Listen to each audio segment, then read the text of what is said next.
Hello and welcome to a lovely, still early morning here in beautiful Nova Scotia, and welcome to my channel, The Optimistic Gardener. My name is Steve Farley.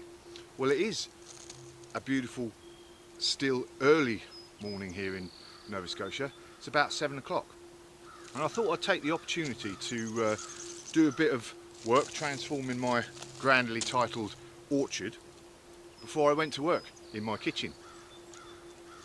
And I say orchard, you know, at the moment it's 5 apple trees and a bit of scrub ground, but this is what I'm looking at trying to create. I've got these 5 apple trees, and I'm putting some more apple trees in this year. And as you can see on this side of the orchard, I've created a little covered seat area with a patio, and where the daffodils are there, that's going to be a sort of wildflower garden. Started to put paths in, but one of the big problems with this area, scrubby ground, is trying to dig it over. It's quite a large area anyway, but it's clay, full of rocks, full of that real hard to dig out moss stuff. And I'll show you how. Even trying to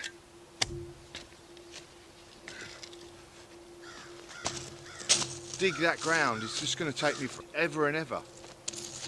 And if I try and till it, all the rocks, etc., you can see all the rocks that are covering the path, and the piles of rocks that I've got. I've literally dug them out of this particular area, and it's just a nightmare. So what I did last year in a bed in my back garden is I did the sort of no dig approach to creating a new flower bed. What I did was I just covered it with cardboard, an area, covered the grass with cardboard, and then I put a good few inches of compost on top. So then what happens is the compost is going to rot, and all the vegetation under that will rot down and create some nice good organic material for the plants to be able to get their teeth in. And the plants, as you can see from that picture there in the back garden where I created that area, they're starting to come up really nicely this year, so I'm expecting a spectacular display of flowers, hopefully. So that's what I'm going to do here today. I've been saving up the cardboard. Not sure I've got enough for the whole area today, but nice thick sheets of cardboard, and all I'm going to do is lay them down, and then I've got a few yards of compost, and I'm just going to dump all the compost on top, and that'll immediately at least make it look decent while the cardboard's doing its work underneath, smothering all the weeds, etc., and creating them into some sort of nice organic matter. And it's not going to be ultimately completely renewed soil straight away. It's going to take me a few years to sort of get really good soil in there, but you know, every year now I'll be laying compost down, but at least I've had a good start, and I haven't had to break my back trying to dig the whole area over and get all those rocks out, etc., and get that hideous moss. I'm just going to do it with cardboard. I'm going to get on with it. So I'm making really good progress here. I'm up to the second apple tree line. I just thought I'd point out, obviously the cardboard I'm putting underneath, and when I come up to things like this apple tree and the lupins, I've got wild lupins growing around here, I'm just making a bit of a collar. So what I've done is literally just cut the cardboard, give it a bit of a ring, made a bit of a ring around there, so I can just put that round, and again I've got that nice little mulch fitting nicely around. And what I've also got to think about on things like the apple trees or any other grafted trees, where this apple tree has been grafted onto a different rootstock, I don't want to cover the bottom bit, which is normally marked, where the graft of this particular apple, which is Liberty, has obviously been grafted onto a different type of rootstock.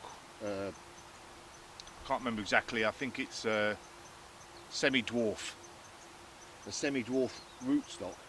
I don't want to cover it, because then up here we could have, or below, sorry, if I cover the graft line, then I could get runners coming out, new shoots coming out from the different tree, and I don't want that.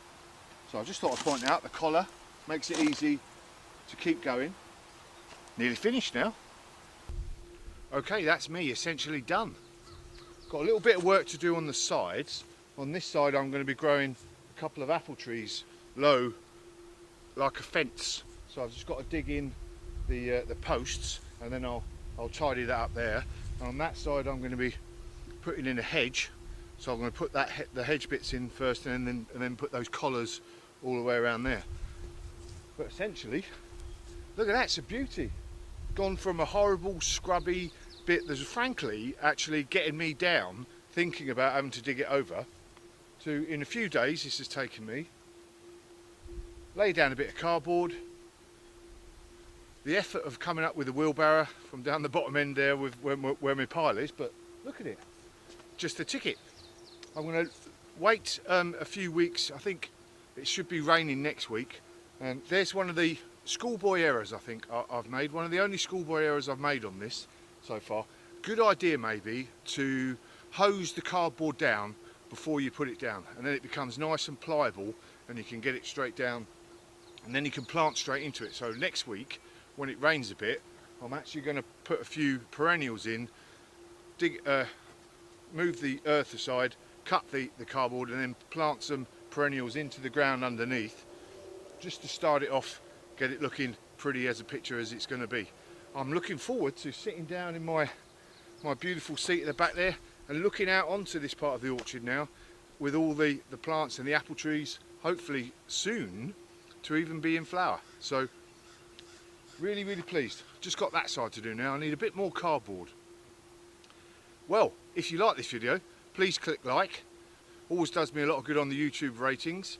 If you haven't subscribed, consider subscribing. We've got lots of great videos, even if I say so myself. Good educational stuff, and maybe even some entertaining stuff, you never know. Consider clicking on the link at the end of this video on my orchard series, showing you how I've done the different bits of the orchard so far, including the seat at the background. It's black fly season now. It's about 7 o'clock in the morning. It's been nice and cold, no black fly. Sun's going to come up. They'll be out like flipping lunatics after me. So my name's Steve Farley, the Optimistic Gardener. Job's a good one.